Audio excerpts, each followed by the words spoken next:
Hey there! In today's video I'm going to keep exploring the option of castling long to spice up things in the Torre Attack. This time we're going to do it against the main line. In the previous video I explored this idea against the very solid, the rock solid queenside setup that is pretty similar to what I consider the main line against the Torre Attack. In case you haven't seen this video, I highly encourage you to do it.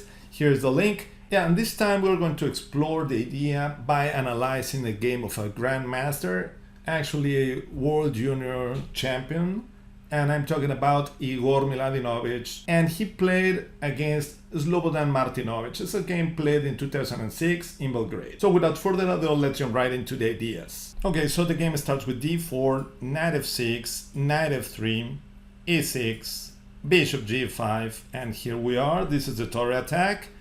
c5, the main line, they're immediately putting pressure on our center. And yeah, the other common move is d5. That is not the main line, but is the most played move. This kind of position is comfortable for white. It's easier to build an attack due to the control of e5. Yeah, we're gonna place a knight on e5. And if you want to know the details, go and see the introduction. I recorded an introduction to the Torre Attack, and there I explained the importance of e5. So on the other hand, my previous video was devoted to b6, and there black plays with d6 trying to control e5, but we managed to find a really nice way to articulate an attack against black's king side by castling on the queen side and launching our pawns in the king side. So this is also a video that I highly encourage you to give it a look. Okay, so after c5, we play e3, and c takes d4, e takes d4, and b6. This is really normal and resembles a lot the Queen's Indian setup, but in the Queen's Indian setup, they are not always playing c5. So knight bd2, bishop b7, c3, and bishop e7, they are ready to castle. So we play bishop d3 and they castle. Now, after they castle, we play queen e2, v6, and it is time to capture bishop takes f6. The problem is that if we play slowly with something like castle, knight bd7, rook e1, rook e8, rook ad1, a6, knight f1, b5, they're gonna get a nice position. They gain space in the queen side. Sometimes they're going to play bishop f8, queen c7, and e5, so they can also play in the center. So this is not so nice, I guess, that playing these kind of maneuvering positions without an aim, a clear target, is something that I don't really like about the Torre. Yeah, so when I discovered that there is a chance to castle on the queen side and play for an attack, I really was happy about the possibility of playing the Torre Attack. So after queen e2, d6, and bishop takes f6. Again, the same idea as against the Queen's Indian setup, bishop takes f6, and h4. Yeah, we are enabling knight g5. They may feel we are threatening bishop takes h7. And yeah, for this reason, you'll find very often g6. h6 is not a nice way to play, of course, because of g4, rook g1, g5, or even g4, g5, and trying to open the h file. And of course, we're gonna castle, and this is great. So g6, trying to stop our pressure against h7, but we play h5. They may feel confident because they have the bishop pair, especially the dark square bishop is a very important bishop that covers important squares on the king side, so they may feel that nothing is going to happen even when this file gets open, but things are difficult to handle at least. So knight d7, h takes d6, h takes d6, and Miladinović castle. Yeah, now he's ready to, well, I guess bring the pieces by playing knight e4 or double his rook with rook h3, rook dh1, and create some threats against black's king.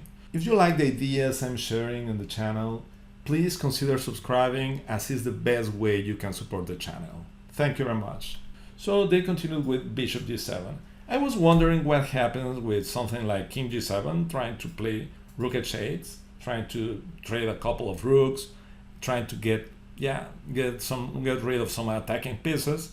And I think that knight e4, attacking d6 and f6 can be annoying, because if they capture, bishop takes, queen takes, rook h8, now we can capture, and if they capture back with the queen, we get to c6, attacking d7 and d6 at the same time. And well, this looks pretty promising. So probably bishop g7 is okay. They are trying to bring more defensive pieces to the king side by playing knight f6. And the game continues with king b1.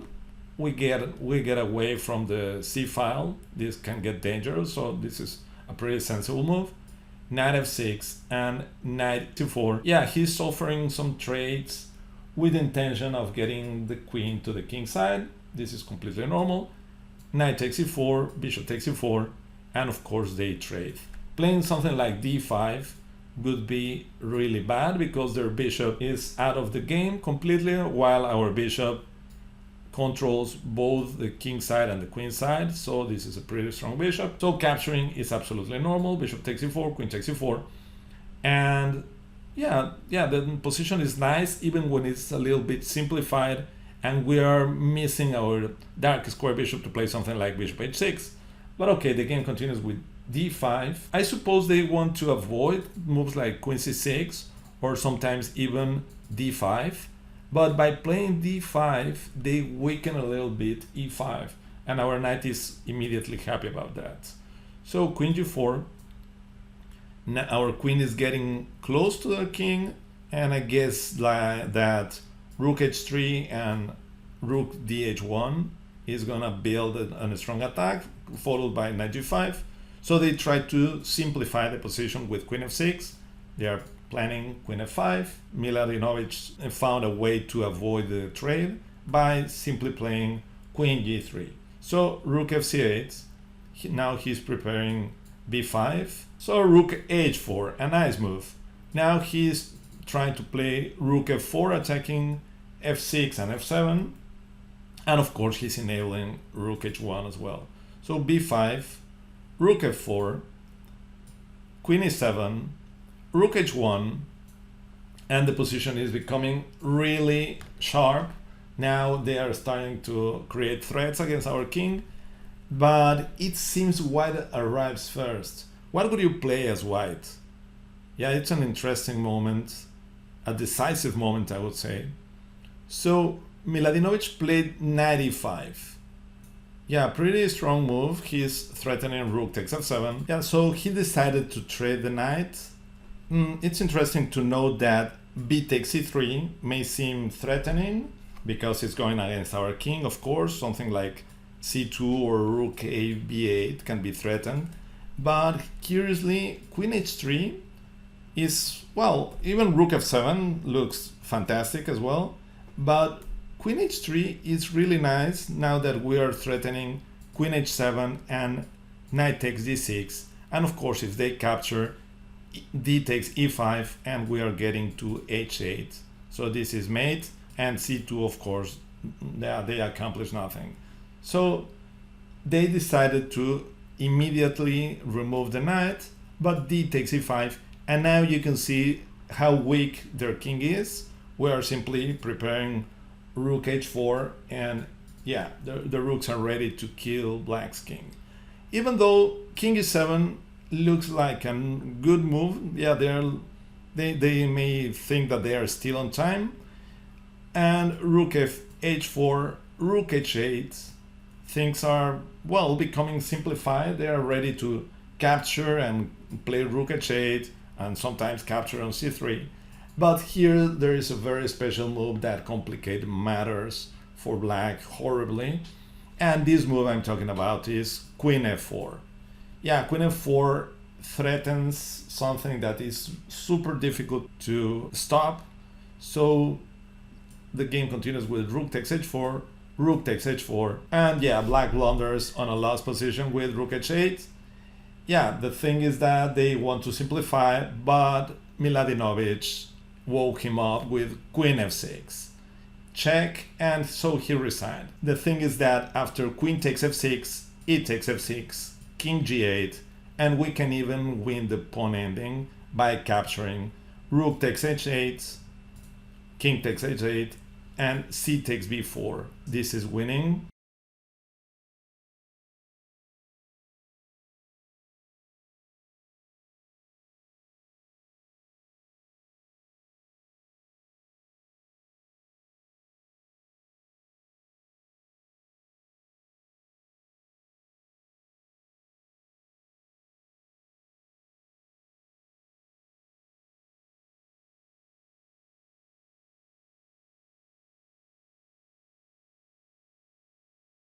That was a very interesting and nice game from Igor Miladinović.